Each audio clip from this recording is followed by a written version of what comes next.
Gerbiami Seimo nariai, esu dėkingas už galimybę pristatyti vieno straipsnio pakeitimo įstatymą dėl švietimo įstatymo. Jo esmė ir motyvai yra labai paprasti, bet sprendžiama sudėtinga problema.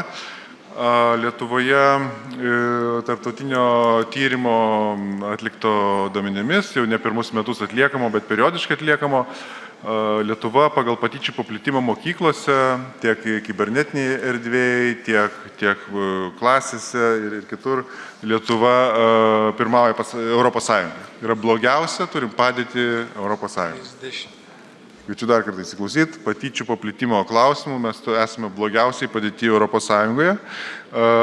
Ir nors mes turime daug formalių tokių dalykų, kad neva tai galime įgyvendinimą patyčių programas, bet dažnai jos įgyvendinamos dėl varnelės ir nėra tų prevencinių patyčių programų net kaip įvertinti, ar jos kažkokią tai turi efektyvumą, ar jos gerina padėtį ir iš tiesų galim konstatuoti, kad jos padėties bendrai Lietuvoje tikrai negerina, tikrai ta padėtis toliau prastėja.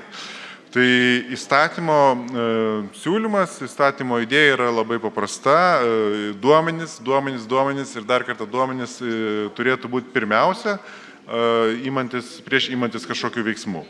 Tai yra, Lietuvoje ne tik turėtų vykti tas tarptautinis tyrimas, kuris vykdomas selektyviai keliose mokyklose, bet Lietuvoje kiekviena mokykla turėtų vykdyti apklausas dėl emocinės atmosferos jos bendruomenėje, tai yra dėl patyčių paplitimo ir tame tarpe dėl smurto paplitimo ir kitų susijusių dalykų. Konkreti apklausų tvarka, pasakyta įstatymė, kad tai turi būti anoniminės apklausos, konkreti apklausų tvarka ir konkretus periodiškumas, ar kas metus, ar rečiau, tai turėtų vykti ir turėtų būti nuspręsta ministro įsakymu, nes be abejo tokių apklausų paruošimas reikalauja ir pasirengimo, ir tam tikrų papildomų, kaip sakyt, jų įgyvendinimo nuostatų kruopštaus parengimo, kad tai būtų tikrai anoniminė apklausa ir panašiai.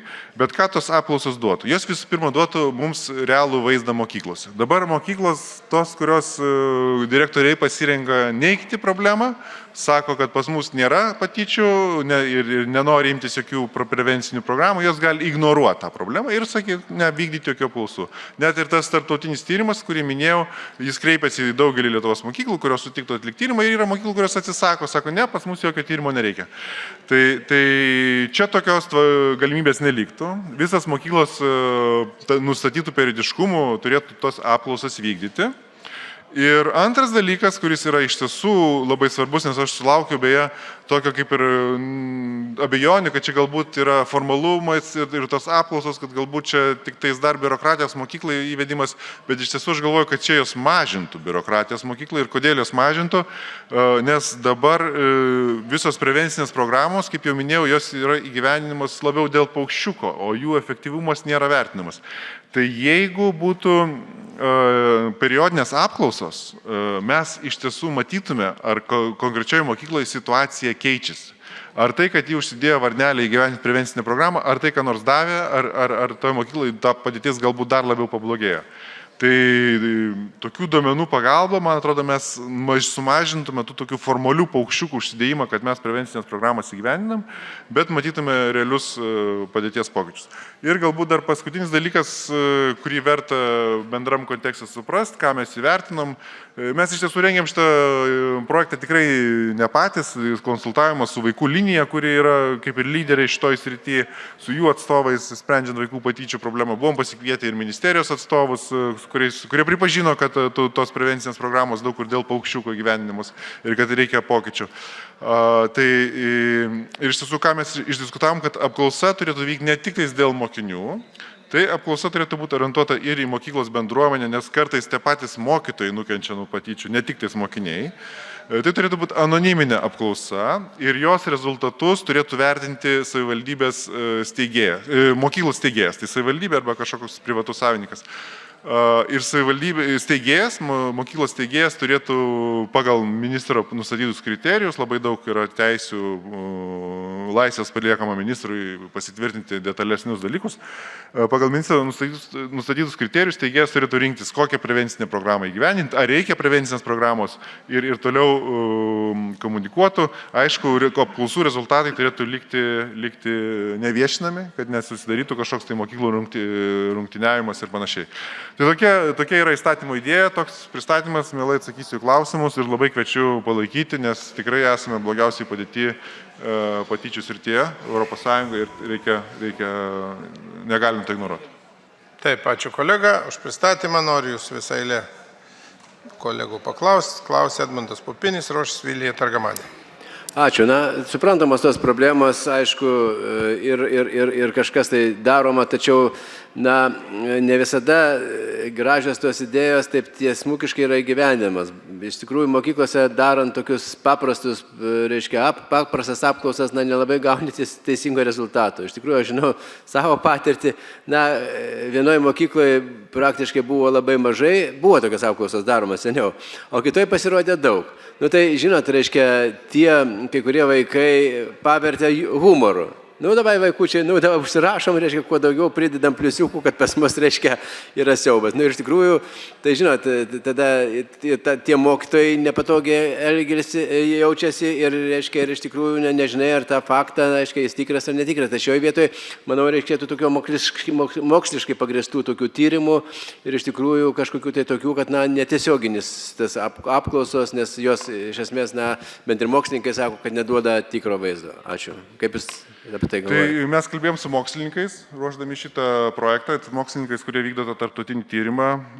Iš tiesų, aš šiaip tai jums visiškai pritarčiau ir dėl to pas mus yra, kaip ir įrašyta įstatymė, kad ministras patvirtins konkrečią tvarką, periodiškumą ir manau tikrai čia kompetencija turėtų būti ministro, kalbantis su mokslininkais, galbūt neužduodant tiesmukiškų klausimų, ar tu patiri patyčias ar ne. Galbūt reiktų klausti, ar tu matai kitus vaikus, pavyzdžiui, kad jie su to susiduria. Tai čia yra tikrai tos metodikos išdirbamos. Galiu tik pakomentuoti, kad lietuvių mokslininkai kaip teigia, kad buvo bandoma ir taip daryti ir žiūrėti, kokios apklausos yra efektyvesnės, tirti, kad tokio kažkokio labai esminio skirtumo galiausiai ir nebuvo nustatyta. Kad ar tu paklausi tiesiai ir tiesmukiškai vaiko, ar patyčios, ar tu tyčia, pavyzdžiui, nes klausima netgi, ar tu tyčias iš kitų, kas šiaip labai keista, kad žmogus prisipažintų, kad aš iš kitų tyčios, bet tie tyrimai moksliniai, tie vertinimai, kad ta nauda iš tokių netiesioginio apklausų yra dažnai ribota ir panašiai. Bet tai nereiškia, kad jos neturėtų būti iš tiesų tokios netiesioginės. Dėl to ministras turėtų, konsultuodamasi su nevyriausybinėm organizacijom, su mokslininkais, su specialistais paruošti, kaip pasakyti, kaip ta apklausa ar internetu, ar atvykstant specialistams į vietą, tai visą tai turėtų būti išspręsta, sudėliota. Bet neturėtų būti mokykloms palikta alternatyva rinktis, aš noriu daryti arba aš nenoriu. Taip, klausė Vilija Targamadė, Rošis Kęstutis Vilkauskas. Ačiū. Tai patyčios iš tiesų yra didelė problema mokykloje, reikėtų ieškoti būdų, kaip tai spręsti, kad būtų ne intervencijos arba postvencijos, o prevencijos. Aš kalbėjau su vadovais ir su mokslininkais.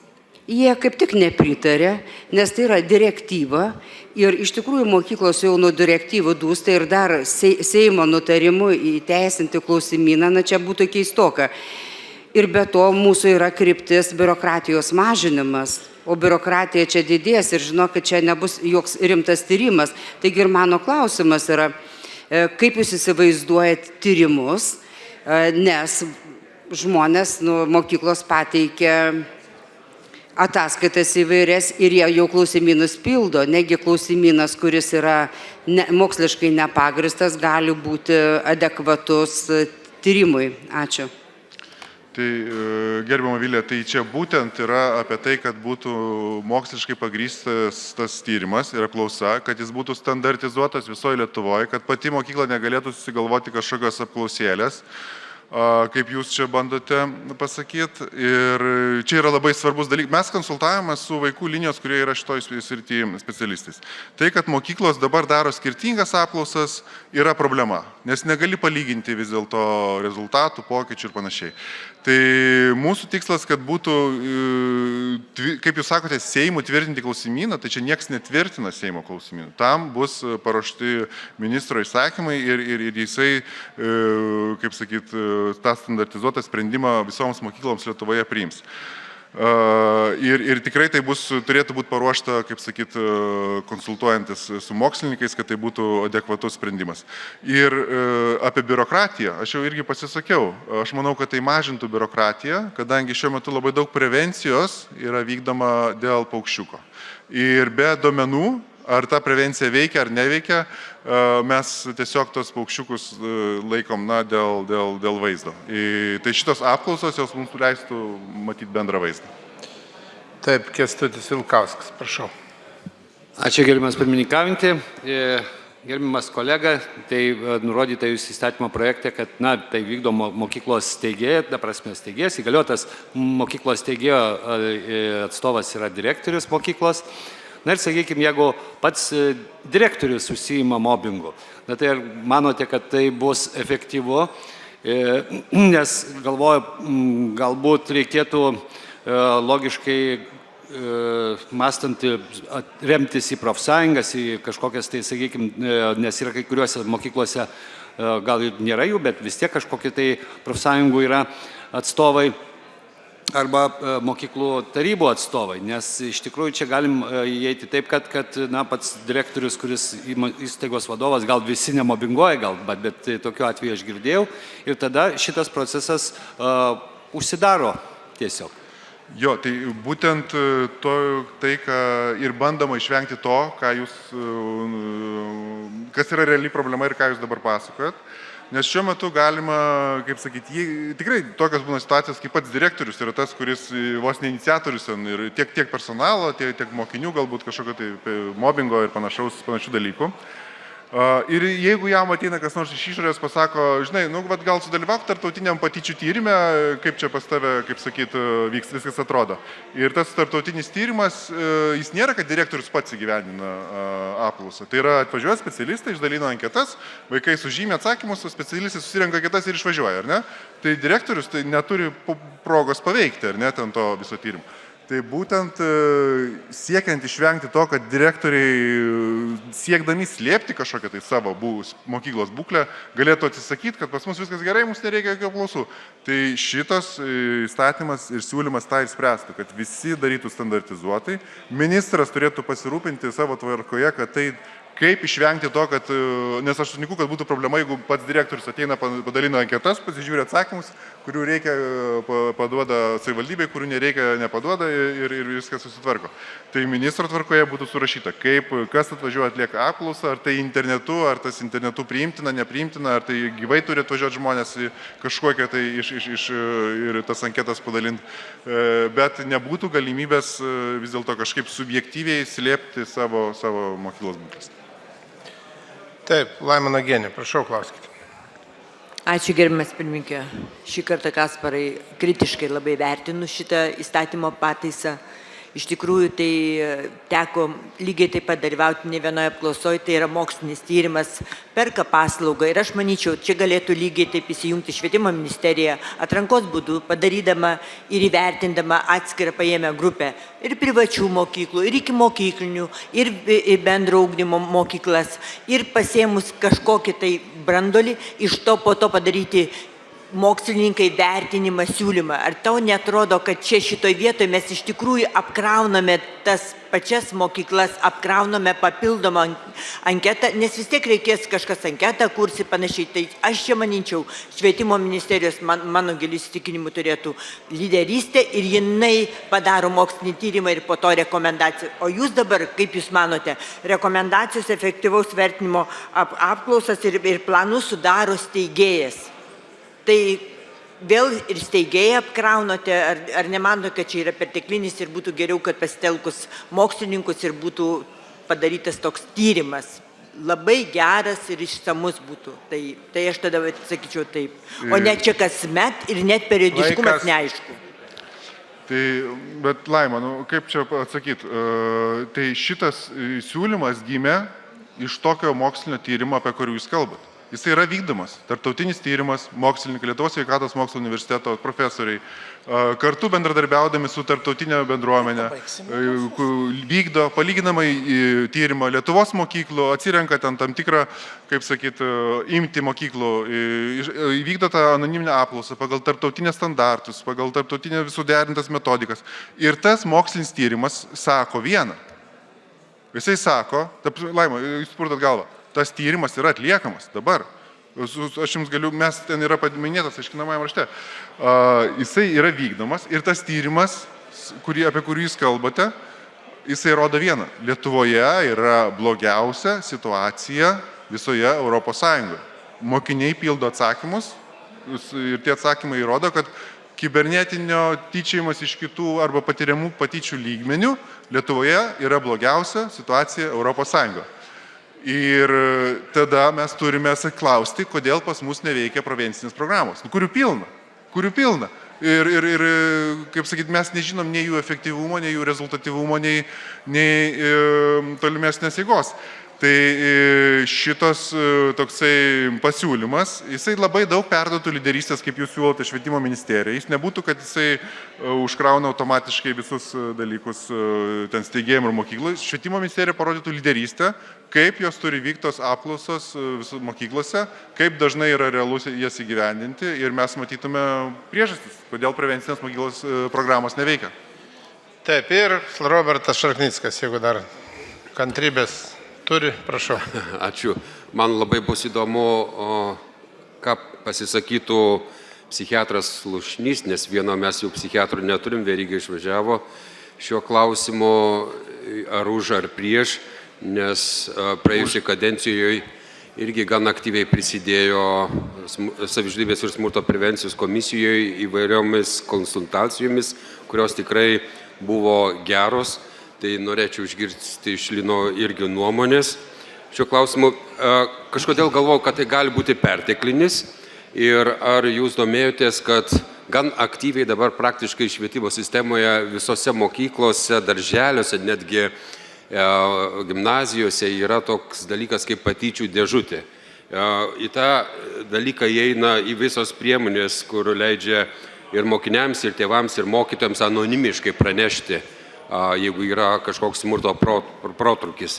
Tai ar nemanote, kad čia gali būti perteklinis dalykas ir ar iš tikrųjų reikia apkrauti dar papildomais dalykais tas mokyklas, kurios ir taip yra apkrautos? Nes dabar kiekviena mokykla saugo savo reputaciją. Jinai, nenori, kaip sakyti, kad sugestų dėl kažkokio tai įvykio ir neteis. Laikas, kolega, laikas. Ačiū, pirmininkė.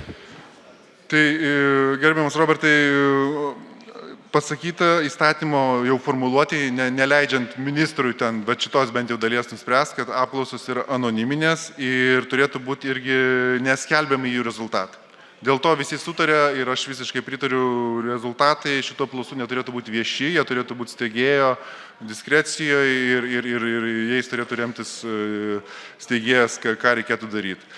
Patyčių dėžutės jos sprendžia, kaip čia pasakyti, taškinius atskirus atvejus, protrukius, jos nesprendžia sisteminio dalyko. Ir aš girdžiu, ne pirmą kartą pasikartojantį tą argumentą klausimuose, kad čia apkraus papildomai mokyklos.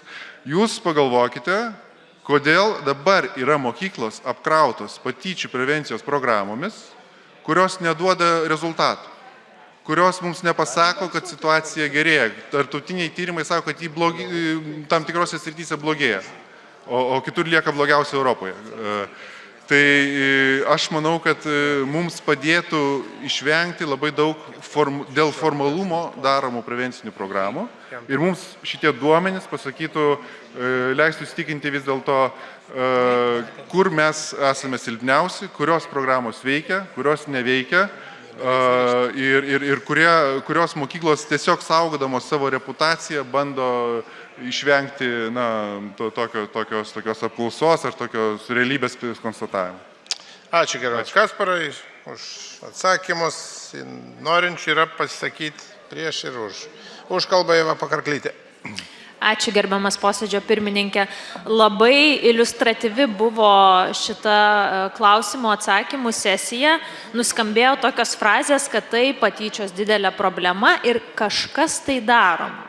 Tai va su tuo kažkas tai daroma, mes ir turime rezultatą tokį, kad nuo 2002 metų iki pat dabar, tai yra daugiau nei per 20 metų, situacija Lietuvoje visiškai nepagerėjo. Tai jeigu patyčias mokykloje bent 2-3 kartus per mėnesį 2006 metais patyrė 32% 11-mečių berniukų Lietuvoje, tai 22 metais buvo 34%, net išaugo. Mergaičių turime duomenis, 2006 metų 13-mečių, tai 29% patyrė patyčias, 22 metais 33%. Tai tie skaičiai realiai tik tai auga, problema niekur nedingo.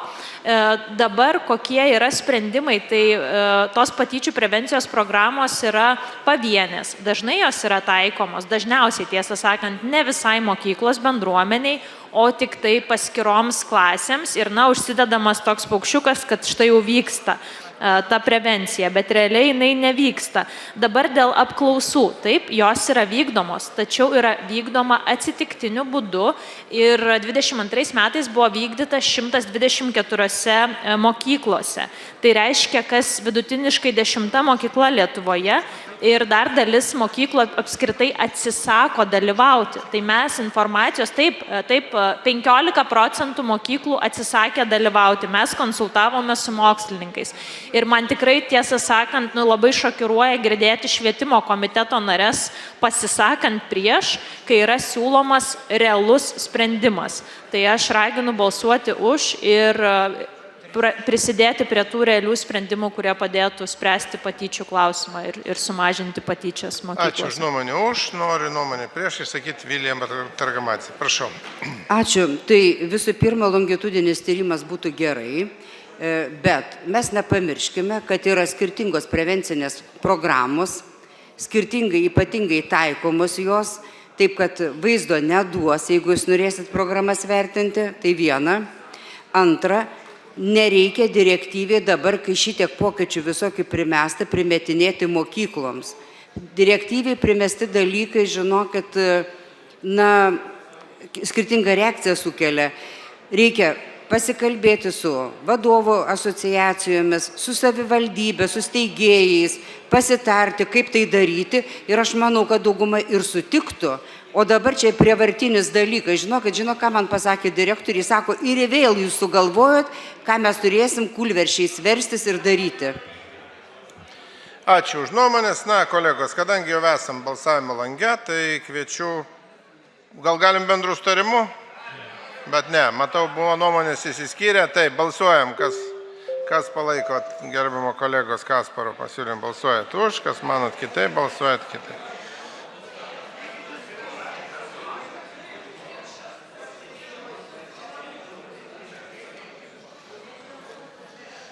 Taip, užsiregistravo 62, balsavo visi 62, už 35, prieš 6 susilaikė 21, po pateikimo pritarta. Siūlomi komitetai, pagrindinis švietimo ir mokslo komitetas ir siūloma svarstyti 24 metų Seimo 9 rudens sesijoje. Galim pritarti šitiem pasiūlymam? Ačiū ir Jurgita Šiugždinienė. Aš noriu paprašyti vyriausybės išvados. Taip, išvada vyriausybės, galim bendrų sutarimų? Ir Kasparai, prašau, dar kaip pranešė. Taip, tai labai norėjau padėkoti tiems, kurie palaikė šį pateikimą. Tikrai pradėsime diskusiją. Labai tikiuosi, kad švietimo abi ministrės ir buvusioji ir esamoji irgi tos vyriausybės išvados neužlaikys, kaip kitais atvejais yra nutikę. Ir iš tiesų labai kviečiu į komiteto diskusijas pasikviesti visus tos mokslininkus, dėl kurių buvo keliamos abejonės, ką jie pasakytų, ir išklausius tų mokslininkų iš tiesų priimti galutinį sprendimą. Supratom, Kasparai, tvarkoj. Dar Tomas Vytautas nori pasisakyti, prašau.